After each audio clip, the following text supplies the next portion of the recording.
नमस्कार बंधुरा आपनारा देखছেন সওদাগর आर्ट। आज के आमी एकटू अन्य रकम भिडियो अपलोड करब। आज के आमी एकटा कमेंटर प्रश्न उत्तर भिडियो अपलोड करছি। যদিও আমার চ্যানেলটা অত বড় নয়, তারপরেও তোমাদের সাপোর্ট রয়েছে আমার কাছে। তোমরা আমার ভিডিওগুলো দেখছো, তোমরা আমার ভিডিওগুলোকে লাইক করছো, কমেন্ট করছো, শেয়ারস করছো, যেগুলো আমার কাছে অনেক বেশি ইম্পর্টেন্ট। এবং তোমরা আমাকে যারা যারা প্রশ্ন করেছো স্কিন এবং হেয়ারের ব্যাপারে আমার ভিডিও দেখার পরেও যাদের মনের মধ্যে কিছু প্রশ্ন রয়ে গেছে, তো সেই প্রশ্নগুলো আনসার আমি দিয়েছি। তারপরেও ভাবলাম যে তোমরা যারা যারা আমাকে প্রশ্ন করেছো, এমন অনেক সাবস্ক্রাইবার বন্ধু আমার আছে যারা কমেন্ট করতে চায় না, তো তারাও অনেক বেশি লাভবান হবে এবং তোমরা তোমাদের কমেন্টের উত্তর কিন্তু আজকে এই ভিডিওর মধ্যে পেয়ে যাবে। তো চলো এই ভিডিওটাকে স্টার্ট করা যাক। সবার প্রথমে আগে আমাকে কমেন্ট করেছে श्वेता गुप्ता। সে লিখেছে যে मैम तो कोकोनट ऑयल यूज़ कर सकते हैं क्या, वो हमारे बालों के लिए अच्छा होगा क्या? ऑफ कोर्स अच्छा होगा डियर, आप कोकोनट ऑयल यूज़ कर सकते हो। आप पतंजलि का कोकोनट ऑयल यूज़ कर सकते हो और गुड वाइब्स का भी कोल्ड प्रेस्ड कोकोनट ऑयल आते हैं, आप उसे भी यूज़ कर सकते हो ईजिली। बस आपको ये बात का ध्यान रखना होता है कि जो कोकोनट ऑयल आप अपने हेयर्स में यूज़ कर रहे हो, उस कोकोनट ऑयल में कोई हार्मफुल केमिकल या फिर मिनरल ऑयल ना हो। एरपरे नेक्स्ट कमेंट रयेछे साथी ओराओ। সে আমাকে লিখেছে যে র্যাশেস দূর করার হোমমেড কিছু দাও দিদি প্লিজ। আমি তোমাকে বলবো যে তোমার ফেসের মধ্যে যদি র্যাশেস হয়ে গেছে, তুমি একটা মাইল্ড ফেস ওয়াশ ইউজ করবে, হালকা একটা ফেস ওয়াশ ইউজ করবে, তারপরে অবশ্যই একটা অর্গানিক রোজ ওয়াটার ইউজ করবে। এবং আমি বাড়িতেই এই হোমমেড ফেস সিরামটাকে বানিয়েছি। দেখো এই সিরামটা ইউজ করো, দেখবে তোমার ফেসের মধ্যে যে র্যাশেসের প্রবলেম রয়েছে সেটা কিন্তু সেরে যাবে। এরপরে কমেন্ট করেছে শান্তনা আক্তার যে কতদিন পর পর এই ফেশিয়াল করতে হবে। আমি একটা হিমালয়ার নিম ফেশিয়াল কিটের ব্যাপারে ভিডিও করেছিলাম, সেই ভিডিওর নিচে এই কমেন্টটাকে করেছেন। তোমার ফেসের মধ্যে যদি অনেক পিম্পল আছে, তবে তুমি সপ্তাহে 2 বার এই ফেশিয়াল কিটটাকে ফেসের মধ্যে অ্যাপ্লাই করবে। আর যদি তোমার ফেসের মধ্যে পিম্পল নেই, তবে তুমি এই ফেশিয়াল কিটটাকে সপ্তাহে 1 বার ইউজ করবে। এরপরে নেক্সট কমেন্ট রয়েছে পবিত্র অধিকারী। সে লিখেছে দিদি আমি তোমার নতুন মেম্বার। দিদি এই ফেস প্যাক ইউজ করার আগে ফেস কি ওয়াশ করতে হবে?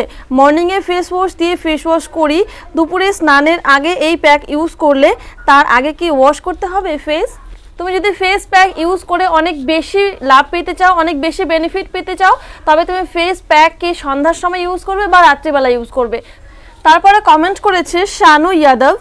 से लिखे आपने ये कैसे बनाया है सब कुछ, कौन कौन सा सामान की ज़रूरत हुए हैं, प्लीज़ जल्दी वीडियो बनाकर भेज दीजिए प्लीज़।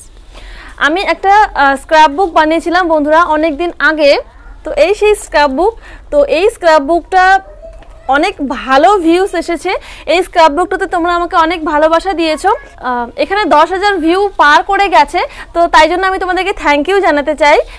और शानू यादव जी, मैं आपको बताना चाहती हूँ कि ये जो स्क्रैपबुक मैंने बनाया है, ये स्क्रैपबुक मैं कैसे बना रही हूँ उसका भी एक अलग सा वीडियो मैंने YouTube पर अपलोड किया है। तो उसका लिंक आपको डिस्क्रिप्शन बॉक्स पे मिल जाएगा, आप चाहे तो वहाँ पर जाकर के पूरा वीडियो देख सकते हैं। बंधुरा एरपरे नेक्स्ट कमेंट रयेछे काकुली मंडल। से लिखेছে যে খাদির অল প্রোডাক্টস রিভিউ করুন।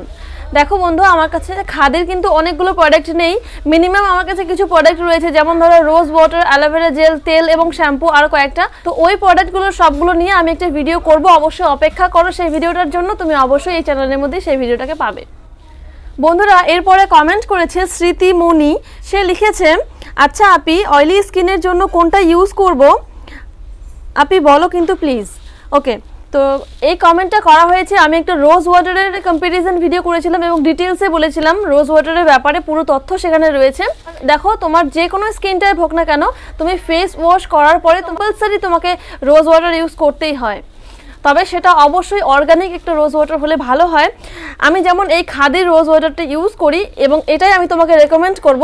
দেখো এখানে ইনগ্রেডিয়েন্ট লিস্টে লিখে দেওয়া আছে যে এখানে শুধু রোজ প্যাটেল ইউজ করা হয়েছে এবং অ্যাকোয়া, তাছাড়া আর কিছু ইউজ করা হয়নি। সেহেতু এই রোজ ওয়াটারটা সব থেকে বেশি ভালো, কম দামের মধ্যে একটা ভালো রোজ ওয়াটার।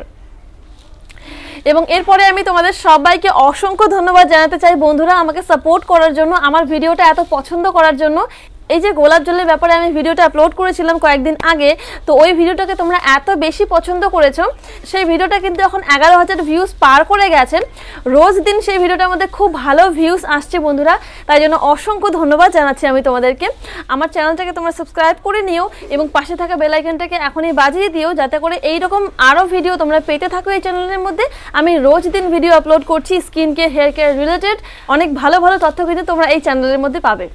আর তোমরা আমাকে ঠিক এরকমভাবেই সাপোর্ট করতে থাকো। তোমরা যদি আমার সঙ্গে ফেসবুকে জুড়তে চাও, তবে আমি নিচে ডেসক্রিপশন বক্সে লিঙ্ক দিয়ে দিয়েছি, তোমরা আমাকে ফেসবুকে ফ্রেন্ড রিকোয়েস্ট পাঠাতে পারো।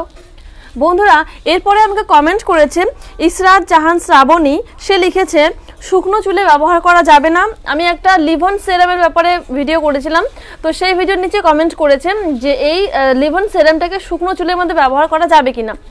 তুমি এই সেরামটাকে তোমার হালকা ভেজানো চুলের মধ্যে ইউজ করবে, ইউজ করার পরে যখন চিরুনি করবে দেখবে তোমার চুলটা পুরোপুরি শুকিয়ে গেছে।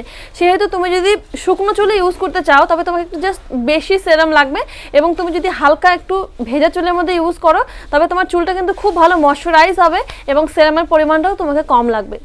বন্ধুরা এরপরে আমাকে কমেন্ট করেছে ফারহানা পলি, সে লিখেছে যে আচ্ছা আপু, ফেস ওয়াশ দিয়ে মুখ ধুয়ে যদি শুধু রোজ ওয়াটার ব্যবহার করি তাহলে কি কোনো প্রবলেম হবে? না, তাহলে কোনো প্রবলেম হবে না। ফেস ওয়াশ করার পরে তোমাকে রোজ ওয়াটার ইউজ করতে হবেই, এবং এরপরে অবশ্যই তোমাকে যে কোনো একটা সেরাম বা একটা ফেস ময়শ্চারাইজার ইউজ করতে হবে।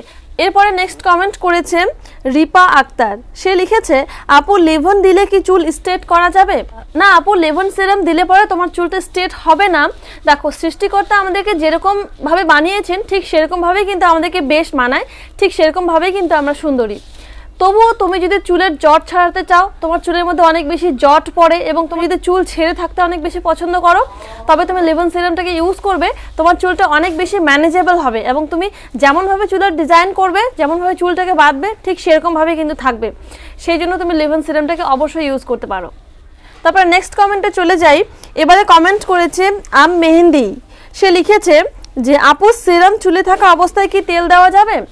না, কখনোই নয়। তুমি সেরাম ইউজ করার পরে কখনোই তেল ইউজ করবে না। মনে করো আজকে স্নান করার পরে তুমি চুলের মধ্যে সেরাম অ্যাপ্লাই করলে, তারপরে আজকে সারা রাতটা গেল, কালকে তুমি চুলটাকে ভালো করে শ্যাম্পু দিয়ে ধুয়ে ফেলবে বা তুমি নর্মালি চুলটাকে জল দিয়ে ধুয়ে ফেলবে, তারপরে তুমি তেল অ্যাপ্লাই করতে পারবে, তার আগে কিন্তু নয়। এরপরে আবার আমাকে কমেন্ট করেছে আম মেহেন্দি, আপু হাত পা ফর্সা হওয়ার জন্য কোন লোশনটি ভালো হবে প্লিজ বলবেন? দেখো, হাত পা ফর্সা হওয়ার জন্য বাজারে অনেক রকম লোশন রয়েছে, কিন্তু এখন যেরকম গরম পড়েছে তুমি কিন্তু শরীরের মধ্যে বডি লোশন লাগিয়ে বেশিক্ষণ রাখতে পারবে না। সেই জন্য আমি বাড়িতে একটা হোমমেড বডি লোশন বানিয়েছি, যেটাকে আমি ইউজ করি, অনেক বছর ধরে আমি সেটাকে ইউজ করে আসছি। তো ভাবলাম এখন আমি তোমাদের সঙ্গে এই ভিডিওটাকে শেয়ার করে দেই। এই যে সেই বডি লোশনটা দেখো, তোমরা দেখতে পাচ্ছ এটা জলের মতো। তো এটাকে তুমি যখন বডির মধ্যে স্প্রে করবে, এটা টোনারের মতো করে স্প্রে হবে, কিন্তু এটা কাজ করবে পুরো বডি লোশনের মতো। তো এই রেসিপিটা কালকে আমি আপলোড করব, সেই ভিডিওটার জন্য অবশ্যই অপেক্ষা করো কাল অবধি। আশা করছি আজকের ভিডিওটা তোমাদের ভালো লেগেছে। আশা করছি আমি তোমাদের সবগুলো প্রশ্নের উত্তর দিতে পেরেছি, আমি আমার যথাসম্ভব চেষ্টা করেছিলাম। তো বন্ধুরা আজকের ভিডিওটা এখানেই শেষ করছি, দেখা হচ্ছে পরের ভিডিওতে। ততক্ষণের জন্য ভালো থাকবেন, সুস্থ থাকবেন, নমস্কার।